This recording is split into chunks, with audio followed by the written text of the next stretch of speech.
বুধবার ফ্রান্সের রাজধানী প্যারিসে দেশব্যাপী অবরোধ কর্মসূচির অংশ হিসাবে শত শত বিক্ষোভকারী সমবেত হয়, যা পুলিশের সাথে ব্যাপক সংঘর্ষের জন্ম দেয়। বিক্ষোভকারীদের ছত্রভঙ্গ করতে পুলিশ টিয়ার গ্যাস নিক্ষেপ করে, কিন্তু এতে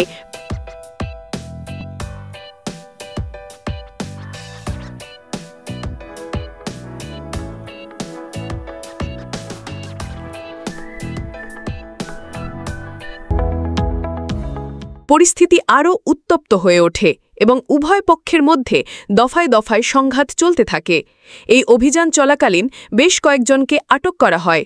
জননিরাপত্তা নিশ্চিত করতে ট্রেন স্টেশন এবং বিমানবন্দরে বিশেষ সতর্কতা জারি করা হয়েছিল।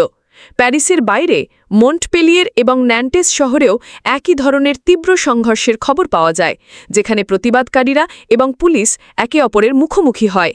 এই ধাওয়াপাল্টা ধাওয়ার ফলে অনেক এলাকার রণক্ষেত্রে পরিণত হয়।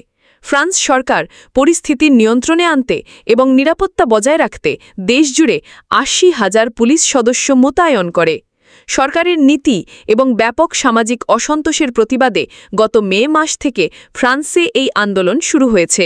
প্রাথমিকভাবে ডানপন্থী অনলাইন গোষ্ঠীগুলো এই বিক্ষোভের নেতৃত্ব দিলেও বর্তমানে বামপন্থী এবং চরম বামপন্থী সংগঠনগুলো এর নেতৃত্ব গ্রহণ করেছে। ধারণা করা হচ্ছে এই অবরোধ কর্মসূচিতে লক্ষ লক্ষ মানুষ অংশ নিতে পারে, যা ফ্রান্সের সামাজিক ও রাজনৈতিক জীবনে গভীর প্রভাব ফেলছে।